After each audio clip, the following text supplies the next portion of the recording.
Men, M-Drive is a supplement I use every day, and you should consider it too. If you want to feel stronger, have more energy and drive, now is the time to start taking M-Drive. To learn more, visit mdriveformen.com today. Refine your prime with M-Drive. He played 14 years in the NBA after playing at UCLA and being drafted into the league by the Vancouver Grizzlies, right? Were you drafted by the Memphis Grizzlies?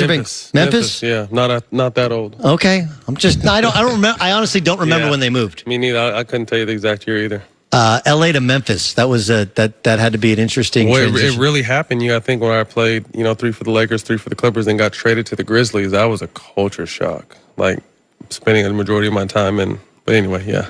It's different, right? Culture, yeah. Totally. Great fan base, but just whole another lifestyle. Yes. I like Memphis, but I will tell you, like, bail bonds, capital seemingly of the world downtown. Like, you go like, another bail bonds? Great barbecue, great bail bonds, great fans, and I like FedEx Forum. It's a sick place to watch a game. I want to ask you a question about this KD Kyrie bromance, where it feels like they want to partner up together. First thing is, I've long thought, I don't know if the Anthony Davis LeBron thing actually works on the basketball floor. Like, they're both great, but great together doesn't always work. Does KD and Kyrie, two guys who are unbelievable shot makers, does that work on the basketball floor? I think that would be up to Kyrie. Kevin's proven he can do it. Playing with Golden State and the sacrifices he made and still able to be himself. I think Kyrie has struggled with that with this team in Boston. Although there are no superstars yet, there's young stars in the making, and he's struggled at times to find his rhythm and his footing in that situation. So I think the only question with that would be is, can Kyrie do it? But I think understanding, his situation with LeBron went south, and he admitted he was young and immature about it. Having a time to kind of go from young and immature to kind of being the older star on a team, he kind of understands both feelings now. So I think if they were to team up, I think Kyrie would definitely be able to make that work. I think the league would love it because, like, New York being you need good, to be relevant. The historical franchises in professional sports is always better when those franchises are relevant. Plus, it's in New York too, right? Crazy. One, historic. Yeah. Two, it's New York. Three, and look, I think the front office that they have is one that should be attractive to people, right? Outside of ownership. No, New York's? Yes. It's one that guys respect, and you have David Fizdale, who everybody seems to like and says they want to play for. But do KD and Kyrie, do they fit well in New York, right? That's going to be thick skin. I mean, I think when you say thick skin, everybody thinks Kevin Durant. No, that's right? in general. I think both, because I've never seen, in my time playing and watching and covering the kick 'em while he's down mentality that LeBron has gotten this year. So I can imagine two superstars going to New York to save a franchise that's been in the dumps for a long time, but has an amazing fan base. The media there is going to crucify them daily, and both with guys that kind of have reputations for not being able to really, or firing back or kind of being in their moods. It's going to be a daily thing with them. So if they're able to block that out and really have thick skin overall, because it's going to get a lot uglier before it gets better. Let me ask you about LeBron. You mentioned people kicking him when it's down. I think it's because, look, expectations were raised, and the injury's not his fault, but the body language stuff was. He didn't handle the Anthony Davis stuff well. He didn't seem to put out fires that appeared. He was doing a bunch of stuff. Yeah. How much of the Lakers' failures this season do fall on him? I'm not saying he's blame-free, and you named a few things where people can, kind of point the finger, but at the same time, the expectations were through the roof for no apparent reason. You know what I mean? Management. He's LeBron James. But you're still coming to the Western Conference. You're still coming to a team full of young, not misguided, but young players looking up for some kind of something, you know what I mean? But just because you bring LeBron here, it doesn't mean that automatically qualifies you for a contender in the West. And I think that's what a lot of Laker fans, and that's what management was trying to sell everyone, that, okay, we have LeBron now, and the world is going to change. But there's a difference between being a contender, a legit contender with the Warriors, and making the playoffs. Right. And while I will agree with you, you can expecting them to contend with the Warriors or with the Bucks or with the top of the league. Look, when it all fell apart at the end, they were losing to the Suns. and to the Grizzlies and to the bottom of the league. And well, those are teams, though, at the same time. The Lakers weren't a team at the end. I think that they stopped becoming a team once the trade deadline happened. And to take in consideration, you can never count for injuries. You know what I mean? So if LeBron doesn't get hurt and guys don't get hurt, which is a lot of luck, this team is in the playoffs, and they could have scared someone or even beat someone in the first round and messed around and got the right seeding and played, Denver or something and messed around and got to the Western Conference. It could have been something that crazy if they would have stayed healthy. There's no question they would have been in the mix if they could have stayed healthy this year. The fact is they didn't, and now that it's kind of just been a torrential downfall since then. Are the Warriors as good or better than they've been? Like I still feel like they're trying to figure out, what do we do with Boogie Cousins? Because when they've won playing small ball. But now you have Boogie Cousins, so you're like, do we play him? Do we not play him? And that changes them defensively, because now you have two guys that you're trying to hide defensively, he and Steph. Yeah, I don't think you necessarily have to hide Steph. I think Steph, when it matters, you know what I mean? He's not going to be on the best player, but Steph does a manageable job. And then just it's being able to Boogie getting his lateral quickness. But to me, their biggest change is obviously trying to figure out how he fits going forward in the playoffs now that it's coming that time. But they don't have a strong bench anymore. No. They don't have anything really outside of Iguodala and Livingston, who've played sparingly. So obviously expect their minutes to be up in the playoffs. But outside of those guys, who can you really count on and point to that is going to come and really contribute? So that's where I think their depth may get them in trouble and take them to a game 7 or 2 throughout this process. But I still think it's their Western Conference and Finals to lose. Okay, so who do you think is the team that is most dynamic in the playoffs out of the East? The East I'm so excited to see the East play. Milwaukee and what Giannis has been able to do, but they're still young and inexperienced when it comes to, game 7s and second rounds and third rounds. Boston can seemingly, they've showed flashes of when they put it together. They're one of the most talented teams in the game. Still kind of unsure about Philly. Great starting 5, but I don't know if they really have their chemistry yet.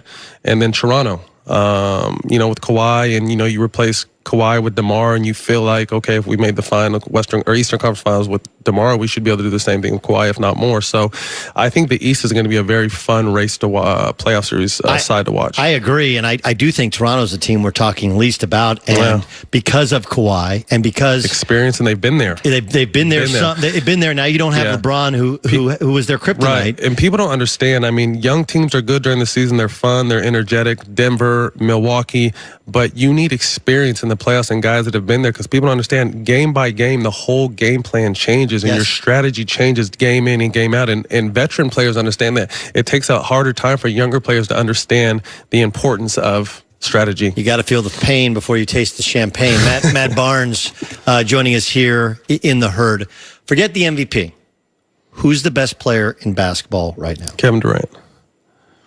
I'm with you. Kevin Durant, there's no question. And I operate under the assumption that part of his outward unhappiness at times with the media is like, hey, I've tried to show you I'm best player. I'm really the best player, right. And no one will give me credit for being the best player. And it's hard because you think no matter what he does in Golden State, that's Steph's team. Right. That's Steph's team, no matter what KD does. Finals MVPs, he can win another Finals MVP 3 straight, and that's Steph's legacy.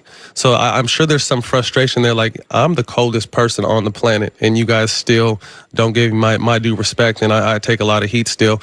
And when we say, people get mad when you say Kevin Durant is the best player over LeBron, it's not saying KD's body of work is better than LeBron's body of work. LeBron is a top 2 or 3, 1 all-time greatest players, but we're talking about right now, best player in the game, it's Kevin Durant. I want to quickly switch to your school, UCLA, who reportedly made an offer to John Calipari. And look, I don't think the lifetime contract was really offered yesterday. Like, these things have been handled before, but the news came out yesterday, and what was reported was 6 years, $48 million. If that's accurate, that's less money per year than his current Kentucky contract was. I said, that's the most UCLA thing ever, right? Let's go after the biggest name. Let's offer a bunch of money, but actually offer less than he's currently making. As a UCLA alum, what's your reaction? It's crazy. If you're going to go for, and that's what UCLA needs. To me, they either need to go grassroots with Earl Watson and let him do the grassroots thing and come up and bring everyone back, or you need a coach that's larger than the program. Cal is larger than the program. He's not worried about, no wooden critics, shadow, whatever. Cal can turn that program around. But if you're UCLA in the position you are and you have Cal's ear, you have to make a monster holy, you're going to be the highest paid coach ever type offer. And when you don't do that, you have a lot of people wondering why. I mean, and here's the other part that no one outside of me has kind of mentioned is, look, now that you've thrown out the number of $8 million, all these other guys that are waiting for the phone call, they know, I don't care what you think you're going to offer me. I'm only really picking up the phone for $8 million. No, and a lot of Cal is an $8 million a year coach, if not more. Some of these other guys aren't, but like you said, you put the number out there, now it's the standard. Right. But a lot of the job isn't as lucrative, I think, anymore as it used to be. Correct. You know what I mean? It's not like people aren't standing in line to coach UCLA. You know what I mean? And I think it's just the track record and the support hasn't been what it's supposed to be. And a lot of people, and the cost of living, people always forget about the cost of living coming to LA is a monster if you're coming from a small city. Well, here's another part to it, and this is more in football than in basketball, but assistant coaches' salaries, right? Assistant coaches they need to be paid. Look, the assistant coaches at Kentucky make $800,000-$900,000. Okay, now at UCLA they weren't going to make $800,000-$900,000, so you're going to have to get a different staff. Additionally, a private school like USC, they will give their assistant coaches interest-free loans. So that if we're only going to pay you $350 to live in LA, that's not great, but you can put a down payment on your house, and you pay us back, and you make money in your house when you move away. UCLA, because they're a public school, doesn't do that. So even though they've redone the arena, even though they've given the new practice facility, there's still the chartered flights and the assistant coaches' salaries and all the cost of living and all the other issues and kids have to take calculus before you even enroll at UCLA. There's other things there. I mean, to be UCLA and be relevant and get back on top, you have to really go above and beyond, and you have the ability to. So why not? I think UCLA is stuck in the mindset that the kids really care about the 4 letters across their chest, and kids don't care about that anymore. They don't care about history. Kids care about what have you done for me lately? How can I relate? Who's going to prepare me the best for the year or two I'm here and get me ready for the NBA? And I think UCLA has kind of lost sight of what they're not in touch with what today's kids are about, and I think that's why they've struggled. Well, I mean, look, I think there's a way to do both. I do think there's a way to sell them on the history and sell them look, Ben Howland inherited a thing that felt like a mess and immediately got Jordan Farmar and Aflalo and the LA kids, and they had a role. But when you sell them at the same time, not to cut you off, I apologize. When you sell them on that, they don't even reach back out to the current we had. Throughout my time, 20 guys in the NBA, and you never really see us around for anything. Look, you know what I mean? So it's just I understand, but you have to have the right guy. I'll give you an example. When Bill Self took the job at Kansas, okay, he hired a guy, Barry Hinson, who just resigned, whatever, at Southern Illinois. And Barry Hinson, he was hired for one purpose. He was the alumni coordinator. So that, and they sent out emails and texts and calls. Any player who ever played at Kansas, you come back, you got a seat at the game, you come to practice, you come in to see Coach Self. And when he would come into the office, Bill Self had only been there 1 year before when Larry Brown was there.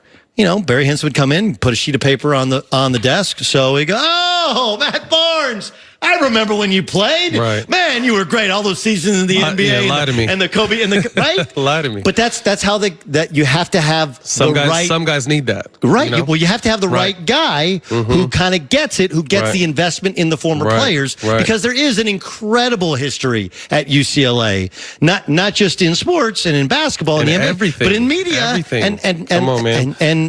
and locally. Hey, great stuff, man. Thanks so much for joining us. Let's get to Joy Taylor with the news.